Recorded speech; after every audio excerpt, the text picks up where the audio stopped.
Hi guys, welcome back to the Bird Photography Show with Glenn Bartley. Hello. And me, Jan Wegener. We just want to say a quick thank you to everybody who's been watching the videos, who's been subscribing to the channel, who's been leaving us comments down below, and who have been buying us coffees on our coffee page. We really appreciate the support, and we hope you keep watching and keep giving us that great feedback. So Glenn, let's talk about news in the bird photography world for a little bit. Have you seen anything interesting, or has there been like any updates to programs that you're using? One thing that I did notice recently was DXO, the program that we've come to really know and love to reduce noise in our raw images. We've really enjoyed certain aspects of this program, but there's a few things like can tend to over sharpen things, so you wind up just turning the profiles off. And so I noticed that in the update now you can turn global sharpening off. You can still use their lens and camera combos to correct the lens, but you can turn sharpening off. So that's actually quite a nice upgrade. Topaz is constantly updating, and it does get kind of annoying, the frequency of their updates. We were actually chatting the other day, and you were saying, oh my God, it's taking so long. And then I was like, hey, by the way, have you changed your settings to make sure that it's using your graphics card? And as it turns out, Jan had not done that, which makes the program incredibly slow. So if you're using Topaz, which is still a really great bit of software, I still use it a lot, definitely make sure you go into the preferences and let the program access your GPU, your graphics card, especially if you have a fast computer, like Jan's computer is super fast. What was the difference? You were using it. What was the difference? I think the difference from like previewing an image and doing the actual denoising went from like 30 to 40 seconds to like 1 second. It's like click, done. And before I didn't even use it because I couldn't be bothered. I was like, click in it. Takes 30 seconds to load the preview, then it takes 30 seconds to actually apply the denoising, and with that one change, I click done. Yeah, and did you see the Nikon teasers for the big new Z9? I did. I haven't watched it too much. I actually watched it last night, and the main question remains, can it focus? Because if it can't focus, or not as good as like an A1 or R5, I don't think it matters if it can film 8K or not. So I don't know, I would really like to see some examples of the thing just tracking a bird in flight throughout the whole viewfinder or something. But I mean, it looks like a great camera, and clearly Nikon had the time to buy a lot of Sony A1s and a lot of Canon R5s and dissect them and take them apart. So hopefully they were able to get some sort of knowledge from that and build a camera that's really up to that standard. Because I know there's still a lot of Nikon shooters out there that would love to have that kind of level of camera with like 50 megapixels, 30 frames per second would be amazing. Do you know when it's meant to come out or when the announcement is?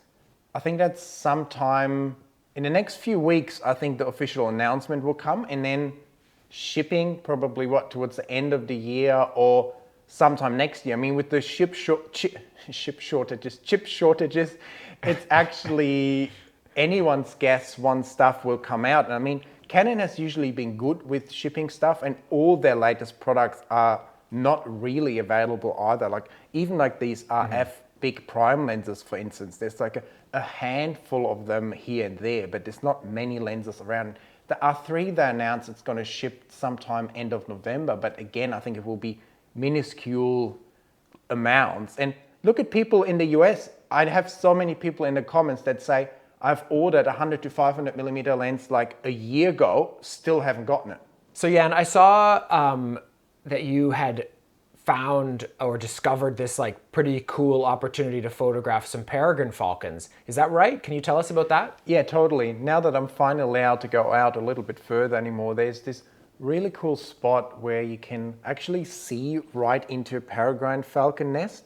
But because it's far enough away from you, you're actually not interrupting the bird. It's like on the other side of the cliff, but the cliff's like a U shape, so you can kind of walk almost parallel with the nest, and it's almost at eye level. So you can actually get some cool shots and especially cool video with like a 600 millimeter lens and a 2x extender. And on that side, you can get some good shots on a tripod, like more traditionally. It's a nice shot, but it's not like a close-up shot because, I don't know, you're probably like 80 to 100 meters away from the bird. But it's quite nice because you see them feeding and everything. But there's also one rock these falcons just like to sit on whenever they come to the nest.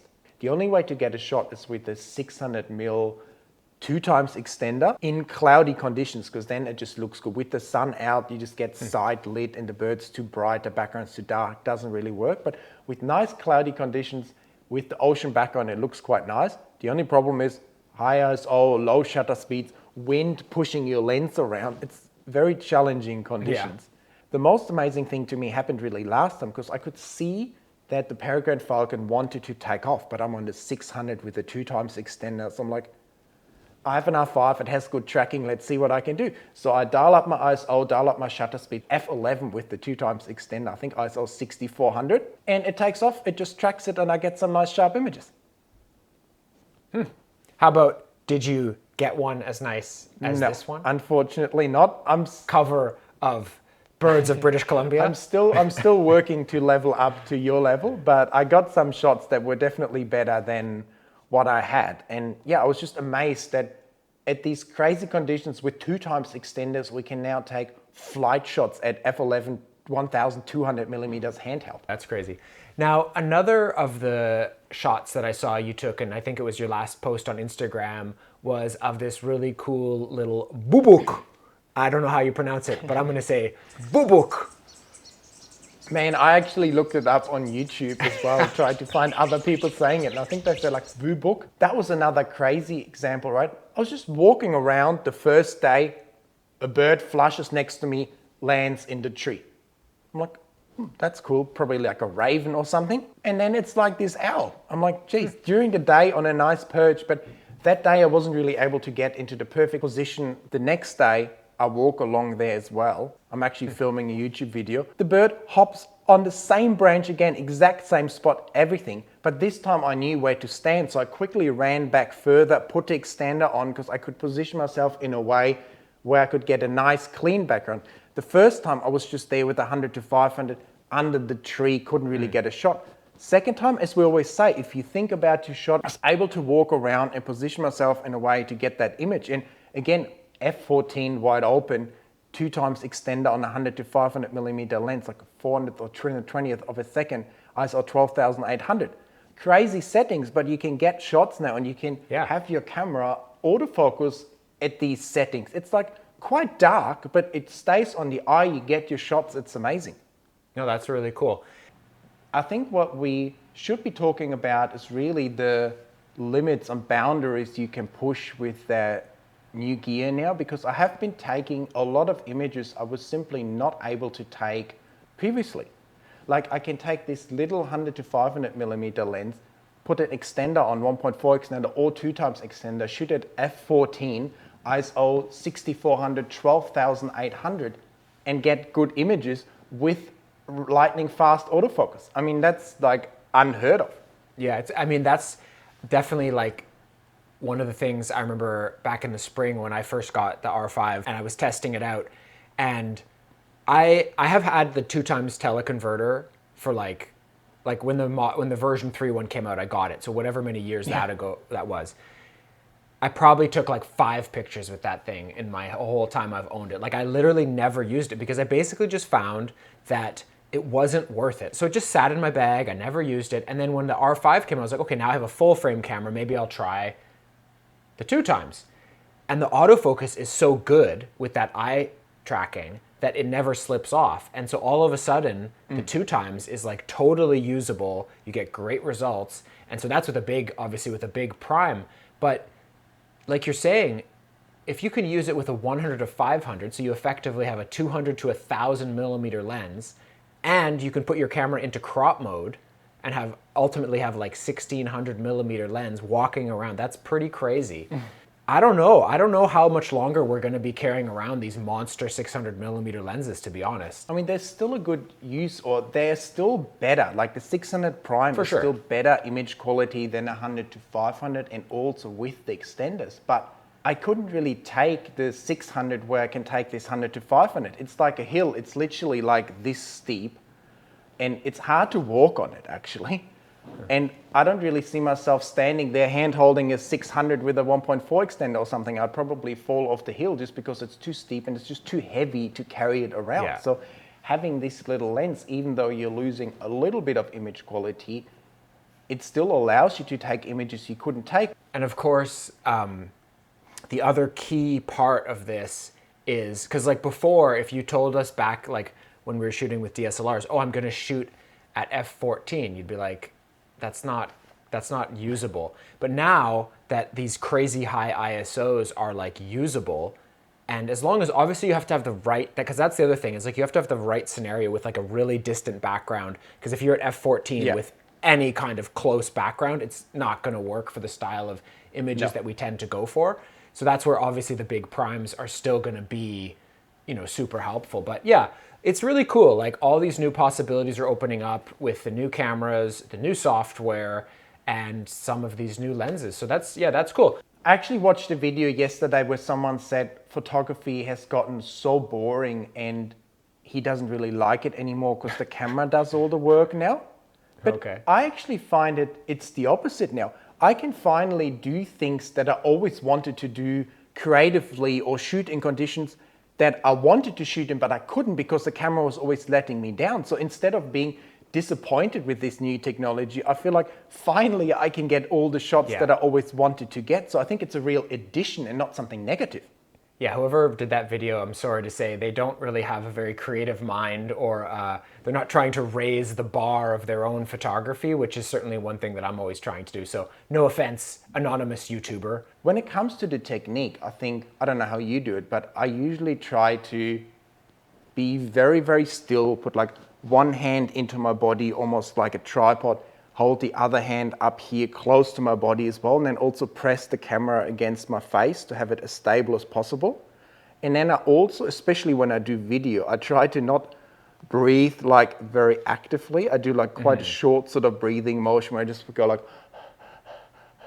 trying to keep it like as steady as possible. It's actually quite exhausting, but that's definitely what gets me the most sharp shots. So if you ever see Jan passed out in the field, it's just because he's been hand holding all day. And no, it's, yeah, for sure. Like you definitely want to have your arms in close, locking your elbow in. If I don't need to be up high for whatever I'm shooting, I'll almost always drop to the ground and use my knee, because I find you're just way more stable than just even like this. So yeah, you want to be using really good technique. You could lean up against a tree, but yeah, hand holding is also, as you're saying, one of these things that's becoming more and more possible with the tools that we have at our disposal. Now, so you were shooting a lot with teleconverters when you were out the other day, and it seemed like you were switching between no converter, 1.4, 2 times converter, and it was kind of dumping rain on you, it looked like. Were you worried at all about like changing converters and stuff? Well, when I'm in the field, I don't worry about the gear at all. I just want to get the shot, right? In rain, it's difficult because you don't want to get the rain on the lenses. Once you get the rain on the lenses, you're screwed because everything is wet. You can't wipe it off. You have to find like a layer underneath your jumper that's still dry and try and rub it off, but that doesn't really work. Even worse than rain, fog. When you get fogged up, it's like the worst. Totally. So you have to be a little bit aware, but I don't care about the extender itself. The only problem is, right, with the EF extenders, they were like flat at the back. I would often just have them without the caps in my pocket actually, or if I have a jumper with a front pocket, I even have there, or if you have your little fanny pack, you might just put it in there without the caps. I'm not wearing it today, guys. Because getting these caps on and off is kind of annoying.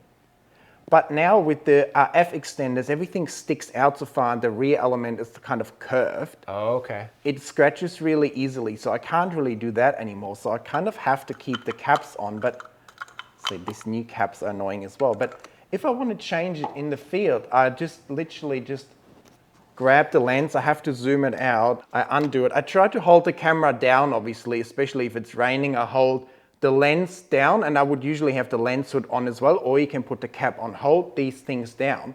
I usually put it under my arm or between my legs. I undo the caps with one hand, and then as quickly as possible, I put it on, and I'm ready to go again. The main difference with the mirrorless to the DSLRs, with DSLRs, you could just like, I mean, we've gotten so used to changing things that you're just but with the mirrorless, you do have to turn the camera off and wait for it to kind of shut down before you can do it. Because I didn't even used to turn my camera off when I was changing converters and stuff. I would just do it. But with the mirrorless, that's not recommended. What I would do when it comes to using extenders in the field, I wouldn't worry too much about it. Like, I don't have much dirt on my sensors at all, and I'm definitely not careful.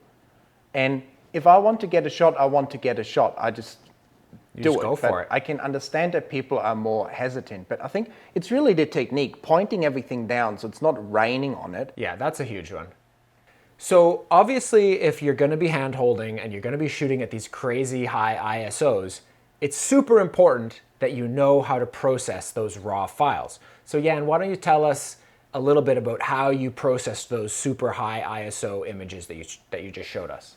I mean, as you can see on this one here, that was shot at ISO 16,000. If I just open that in Adobe with a standard Adobe profile, it's a noisy mess. I mean, look at it, Glenn. It's not going to be pretty. If you look at the final image, once I run it through DXO, use our own raw profiles that we are developing, and I also applied a little bit of Topaz, which is really fast now, you can actually turn it into this basically noise-free image with good detail. And I mean, you and I always talk about how important editing is, but I think this really shows how important editing is, because just because it's dull and dark outside doesn't mean your image has to be dull and dark, does it? No, for sure. I mean, if we always talk about it, but like if you're not willing to invest the time in learning how to process your images well in Photoshop or Lightroom, whatever you're using, and also to kind of stay on top, it's getting more and more important to stay on top of these different software programs like DXO and Topaz. You're never going to get the best results. And so why bother buying the super expensive equipment, going on all these trips, spending all that time, if you're then just not going to do that final little bit and get great results? It just doesn't make sense to me. So with that said, if you want to learn how to process your images to be the best that they can possibly be, we highly recommend that you check out our tutorials, my ebooks, and Jan's video masterclass. And very soon, we're going to have a really exciting new product to share with you guys. We actually feel like we finally found a workflow for the R5 and even for older files that works very well with DXO, our own profiles, and then our Photoshop editing techniques. So I'm starting to be very happy where we're at with the programs, and we're happy to share that with you. And the profiles come very soon. And another thing that I have to do, or that anyone should be doing when they are shooting in low light conditions, high ISO, slow shutter speeds, is to just fire away like crazy, right? There will just not be a situation where you can just take click, click, click 3 shots and expect them to be all sharp of a feeding bird at 200th of a second. That's probably not going to happen. It's all about the spray and pray. Pretty much. So what I like to do is I put the R5 in electronic shutter mode. First of all, funnily enough, I really hate shutter sound now. I put it into the shutter sound mode because I wanted the 14-bit RAW files. I did it for like 1 minute. The cockatoo started looking at me. I felt like I was disturbing the whole nature. So I'm like, put it back into electronic shutter mode. And it was so nice and peaceful. The other thing is I get more sharp images at slow shutter speeds when I'm using the electronic shutter. I've actually been trying out these new Wise Advanced Pro cards, and they've performed really well. I've bought their old blue cards, the normal cards, and they've been nice enough to give us a couple of these new Pro cards that are really fast, really good, and I had a great time with them, because if you're shooting electronic shutter, you just spray and pray. You're taking 100 images in a couple seconds, so you need a card that clears your buffer very fast, and that works really well. And the other thing is, they clear on the computer really fast as well. So transferring like 100 gigabyte takes like less than a minute or 2. So that's been really good. And have you used your cards yet? Well, sadly, it's going into the fall here in Canada. And to be honest, I haven't really done any bird photography since June. But I am looking forward to using the new cards because I am planning a trip down to Panama for just a few weeks from now. And I'm really looking forward, obviously, first and foremost, to just getting back out into nature and going on a trip and photographing things. But, you know, especially the challenging kind of rainforest environment, I'm really looking forward to using the new camera and these new cards, there's two sides to it. There's in the field, clearing the buffer really fast, and then you get home at the end of a really long shoot. You've been in the field all day. You're just trying to like get yourself ready for the next day, you know, get some food, have a shower, and then you like have shot 200 gigabytes and you plug it in your laptop and it's like, will take 2 hours. And you're like, oh, the last thing I want to do is stay up for another 2 hours waiting to back up these files. And that's one thing that I think these CF Express cards, I imagine, is going to be way better. So I'll let you guys know from the field in Panama. I think that wraps up this episode pretty well. We keep you updated on the memory cards because I think it's really nice to have some cards that have a better price point and are still reliable, but we let you know how we go with them in the field. And we, like always, really appreciate you guys watching the videos, commenting on it. Let us know in the comments, what did you think about this episode? Have you done a lot of low light shooting? What about your technique? Is there something that you can share with us where you say, I do this in low light and that always gets me sharp shot? Let us know. If you want to support us, you can buy us a coffee down there. We really appreciate that as well. But other than that, please give us a like for the video. Make sure to subscribe to the channel and we see you guys very soon in the next episode. Bye. See you next time, guys.